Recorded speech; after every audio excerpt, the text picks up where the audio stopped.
I burst through the hospital doors like a madman. My phone had rung 3 times before I finally picked up, and when I heard the nurse's voice saying Ken's name, my blood went cold. Now I was running down white corridors, following signs I could barely read through my panic. When I finally reached the emergency ward, I saw him. Ken was on a stretcher, surrounded by doctors and nurses moving fast, shouting medical terms I did not understand. His body jerked violently. His skin looked yellow under the harsh lights. Sweat poured down his face. His eyes rolled back, unfocused, lost. Then he saw me. For just 1 second, our eyes met. His lips moved. I could barely hear him over the noise, but I caught 3 words. "Jake, I'm sorry." Before I could respond, before I could ask him anything, his eyes closed. The machine screamed. Nurses pushed me back as they wheeled him through double doors. I stood there frozen, my heart pounding so hard I thought it would explode. A doctor rushed past me, then stopped.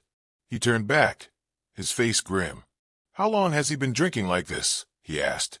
I opened my mouth, but no words came out, because I did not know. I had no idea. I could not stay at the hospital. The waiting room felt like a cage. After 2 hours of pacing, staring at those double doors, hearing nothing, I made a decision. I needed answers. Ken had whispered something before he collapsed. "Check the drawer," he had said. Or at least I thought that was what he said. I drove to Ken's apartment, my hands shaking on the steering wheel. The building looked the same as always, quiet, normal. But nothing felt normal anymore. I used the spare key Ken had given me months ago. Inside, the apartment was dark. I turned on the lights and stood there for a moment, breathing hard. Where was this drawer? I searched the living room first. Nothing. Then the kitchen. Nothing. Finally, I went to his bedroom. The desk. I pulled open the top drawer. Empty. The second drawer. Papers, pens, nothing important. Then the third drawer. It was stuck. I yanked it hard. It flew open. Inside was a brown envelope. My hands trembled as I picked it up. I opened it. Cash. Lots of it. Stacks of dollar notes, crisp and new. And beneath the money, photographs. Dozens of them. Strangers. All of them crying. All of them hugging Ken. My phone buzzed. The hospital. Ken's condition had worsened. I looked down at the photos again. One was stamped with today's date. I shoved the envelope into my bag and ran out of the apartment. My mind was spinning. Who were those people? Why was Ken in all those photos? Why were they crying? As I reached the staircase, I heard footsteps behind me. I turned. A woman stood at the top of the stairs. She wore a dark hood pulled low over her face. She froze when she saw me. Her eyes dropped to my bag. The envelope. She saw it. "He didn't tell you, did he?" she whispered. Her voice was shaky, scared. "Tell me what?" I shouted, moving toward her. She stepped back. "Wait, please. Who are you?" But she did not wait. She turned and ran down the stairs, her footsteps echoing in the narrow space. "Stop!" I yelled, chasing after her. But she was fast. By the time I reached the ground floor, she was gone. I stood there, breathing hard, looking around. Then I saw it. On the floor, near the exit. A small white card. I picked it up. It was a business card, blank on the front. I flipped it over. Ken's name was written on the back in blue ink. My heart pounded. I shoved the card into my pocket and ran to my car. Back at the hospital, I lied. The doctor asked me again about Ken's drinking habits. I told him Ken drank socially, maybe once or twice a week. I said he seemed fine, normal, healthy. But my voice cracked on the last word. The truth was, I had no idea. I had not been paying attention. I had been too busy envying him. Envying his money, his freedom, his seemingly perfect life. Now I stood beside his bed, watching machines breathe for him. Tubes ran from his arms. His face was pale, almost gray. His chest rose and fell, but only because the machine made it happen. I felt sick, guilty, ashamed. A nurse walked in to check his vitals. She paused, frowning. "Doctor, come look at this," she called. The doctor entered, lifted Ken's arm, and examined it closely. Bruises. Dark purple bruises running up his forearm. "These aren't from alcohol," the doctor muttered. He turned to me. "Has he been in any fights? Any accidents?" I shook my head. "Not that I know of." The doctor's frown deepened. He wrote something on his clipboard and left without another word. I stared at Ken's bruised arm. What had he been doing? I needed more answers. I went back to Ken's building and knocked on the door across from his apartment. Mrs. Danso answered. She was an older woman, maybe in her 60s, always polite, but never a talkative. "Jake," she said, surprised. "Is everything all right?" "It's Ken," I said quickly. "He's in the hospital. It's bad." Her face changed. Shock, then sadness, then something else. Fear. "I need to know if you saw anything unusual," I pressed. "Anything at all." She hesitated, glancing down the hallway. Then she sighed and opened the door wider. "Come inside." We sat in her small living room. She poured me water I did not drink. "Ken was a good boy," she began slowly. "But something was wrong. He left the house late at night, sometimes 2 or 3 in the morning. And when he came back, I could hear him crying through the walls." I leaned forward. "Crying?" She nodded. "Not loud, but I could hear it. And people visited him, Jake. Different people, all the time. They never stayed long." "Did you recognize any of them?" She shook her head. "But whatever he was doing, it wasn't for himself. I could tell. He looked tired all the time. Exhausted." She looked me in the eyes. "Whatever he was doing, it was killing him." One of the photos from the envelope showed an elderly man standing beside Ken. On the back of the photo was an address. I drove there the next morning. The house was small, old, with peeling paint and a rusted gate. I knocked. The door opened slowly. An old man appeared, thin and frail. The moment he saw me, his eyes went wide. He stumbled backward, gripping the door frame. You look just like him," he stammered. "I'm Jake, Ken's cousin." At the mention of Ken's name, the man's face crumpled. Tears filled his eyes. "I owe him everything," he whispered, his voice breaking. "Everything. Please, sir, I need to know what he did for you." The man shook his head, still crying. "I can't.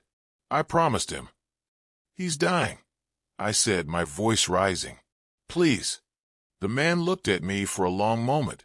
Then he turned and walked inside. He came back holding a sealed envelope. "He left this with me," the man said quietly. "He told me to give it to someone if something ever happened to him." He placed the envelope in my hands. "I'm sorry," he whispered. Then he closed the door. I sat in my car and tore open the envelope.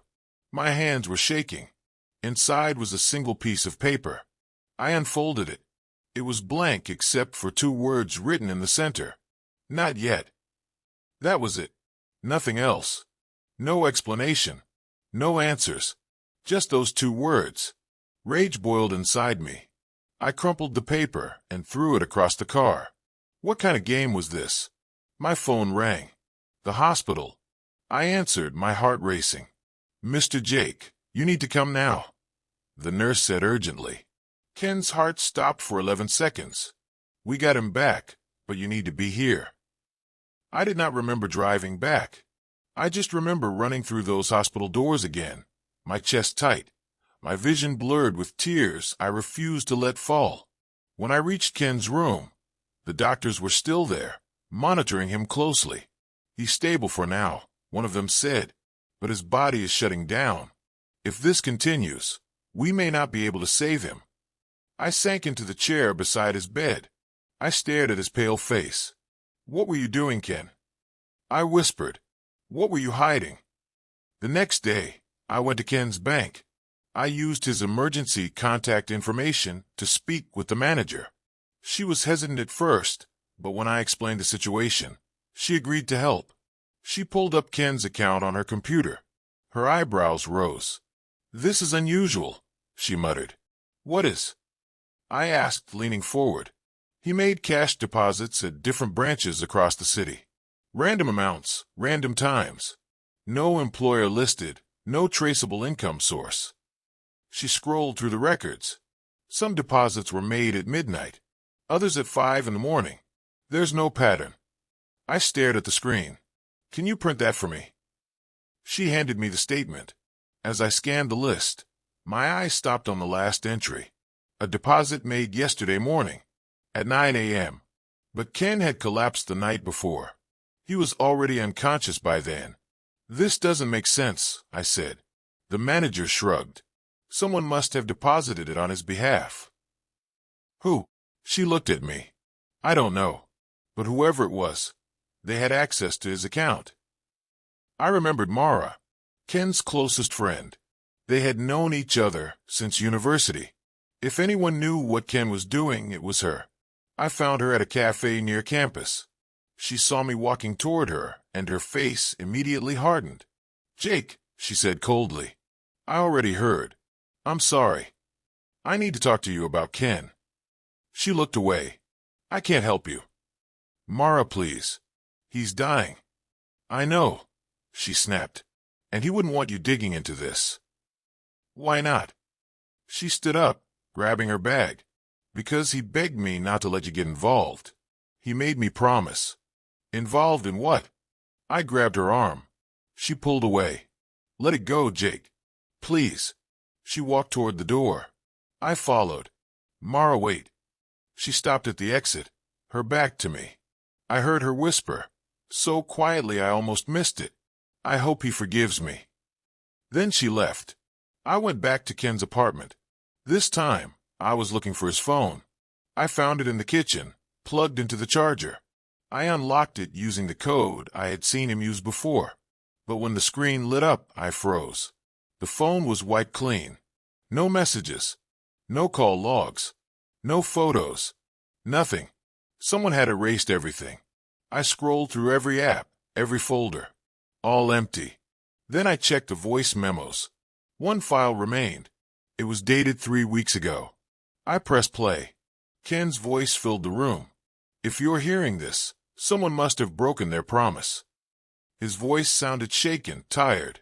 I can't explain everything yet, but if something happens to me, know that I did what I thought was right, and I'm sorry. The recording ended. I played it again, and again, trying to hear something, anything, that would explain what he meant. But there was nothing, just those few words, and that heavy, tired voice that did not sound like my cousin at all. I returned to the hospital that evening. As I walked toward Ken's room, I saw a man standing outside the glass window. He was staring at Ken with tears streaming down his face. I had never seen him before. "Excuse me," I said, approaching him. "Do you know Ken?" The man turned. His face was red, his eyes swollen. "He saved me," the man whispered. "He saved all of us." "What do you mean? Who are you?" The man looked at me, then back at Ken. "I can't explain. But without him, I wouldn't be here." A nurse walked past and noticed the man. She frowned and called security. The man panicked. "I have to go," he said quickly. "Wait, please." I reached for him, but he was already running down the hallway. Security chased him, but he disappeared into the stairwell. I stood there, stunned. Another stranger. Another cryptic message. I walked into Ken's room and sat beside his bed. "Who are you really, Ken?" I whispered. 2 days later, Ken woke up. It was brief, maybe 30 seconds. His eyes opened slowly, unfocused. Then they found me. "Jake," he rasped, his voice barely audible. "I'm here," I said, leaning closer. "Ken, what's happening? What were you doing?" He shook his head weakly. "Stop digging. Please. I can't. I need to understand." "You're not built for this," he whispered. Tears filled his eyes. "Please, don't make what I did meaningless." "What did you do?" I begged. But before he could answer, his body began to shake. The machine screamed. Nurses rushed in, pushing me aside. "He's seizing," one of them shouted. I was forced out of the room. I stood outside, watching through the glass as they worked on him. And for the first time since this began, I broke down. I slid down the wall and cried. I could not give up. I went back to Ken's apartment one more time. This time, I was determined to get into the locked room, the door at the end of the hallway, the one Ken never let me enter. I kicked it. Once. Twice. On the third kick, the lock gave way. The door swung open. I stepped inside. The room was filled with clothes. Different styles. Formal shirts. Casual jackets. Even a suit. On the desk were notebooks. I opened one. Pages and pages of names. Strangers' names. Beside each name was a short note. Lonely. Needs company. Grieving mother. Needs son figure. Heartbroken. Needs emotional support. I flipped through more pages. Dozens of names. Dozens of notes. On the wall were printed emails. Thank you messages. Thank you for being there when no one else was. You gave me a reason to live. You were the son I never had. My hands trembled as I read them. What was this? I confronted Mara again. This time, I was not leaving without answers. I found her at her apartment and refused to leave until she talked. She finally let me in. Fine, she said, sitting down heavily. What do you want to know? Everything. She sighed. Ken was too soft. Too caring. He couldn't say no to people. What does that mean? It means he took on things no one should take on. He drained himself emotionally, mentally, physically, and it destroyed him. What was he doing, Mara? She looked at me, tears in her eyes. He was supposed to stop last month. He promised me he would stop, but he didn't. Stop what? She shook her head. I can't tell you. I promised him. I stood up, furious. He's dying, Mara. Don't you get that? She covered her face with her hands. I know. I went back to the elderly man's house. This time, I was not leaving without answers. I banged on the door until he opened it. Please, I said desperately. I need to know what Ken did for you. The man looked at me with sad eyes. He gave me a reason to wake up every morning. What does that mean?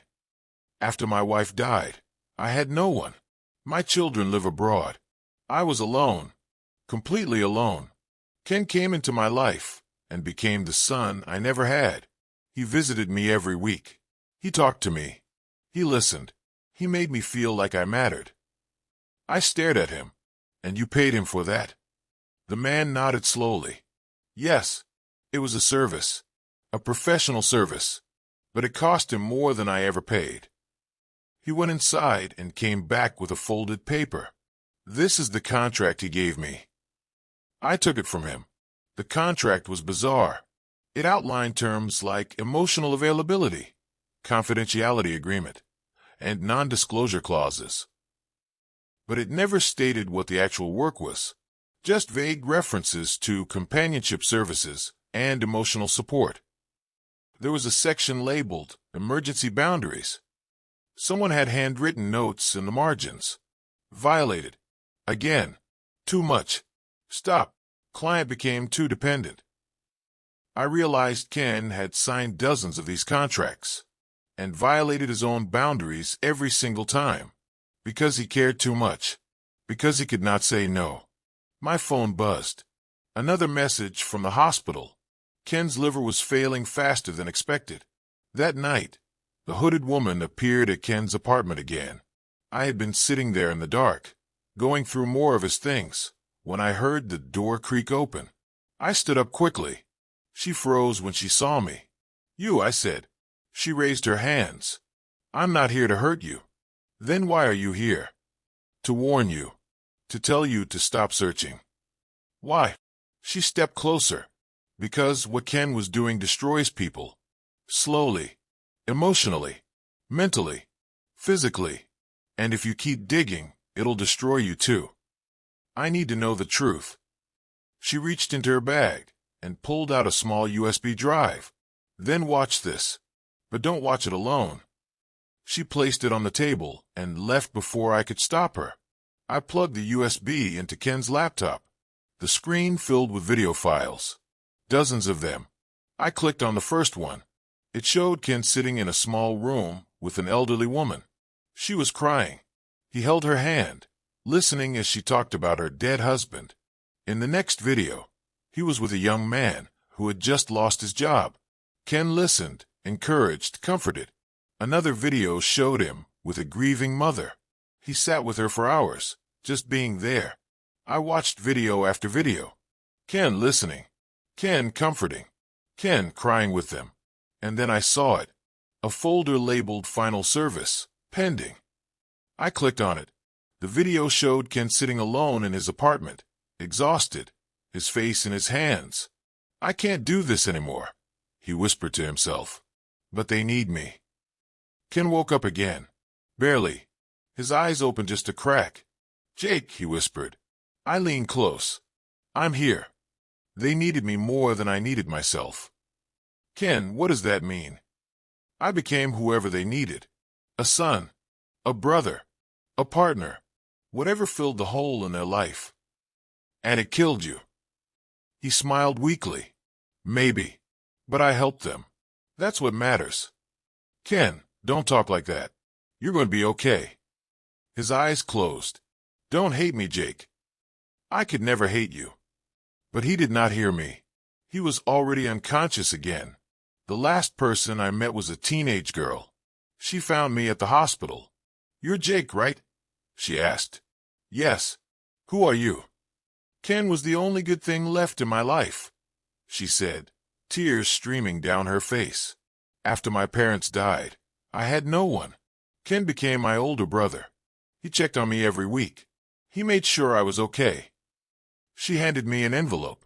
He told me to give you this if something ever happened to him. I took it.